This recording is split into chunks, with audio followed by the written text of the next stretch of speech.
በትምህርት ፖሊሲያችን ከ50 በመቶ በላይ ያመጣ ነው ዩኒቨርሲቲ ለመግባት የሚችለው።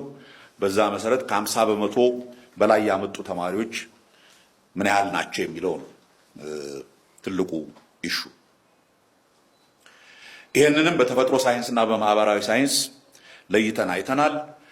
በተፈጥሮ ሳይንስ ዘንድሮ ያለፉት 11.4 በመቶ ናቸው። ይሄ ባለፈው ዓመት ካለፉት 8.8 በመቶ ወደ 3 በመቶ ያክል ከፍ ብሏል።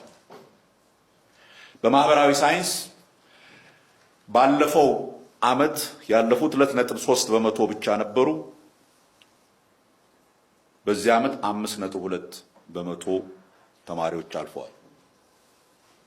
በአማካይ በአጠቃላይ በአገር ደረጃ ባለፈው ዓመት 5.4 በመቶ አሳልፈን ትልቅ የመጀመሪያውን ከፍ ያለ ውጤት አገኘን ያልንበት ነበር።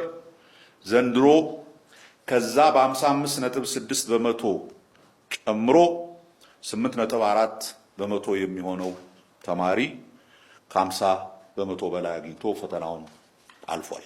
ይሄ የፈተና ለውጥ ካመጣንበት ጊዜ ጀምሮ የመጀመሪያውን ፈተና ከሰጠንበት ጊዜ አንጻር ሲታይ በ3 እጥፍ ግድም በልጧል ማለት ይቻላል።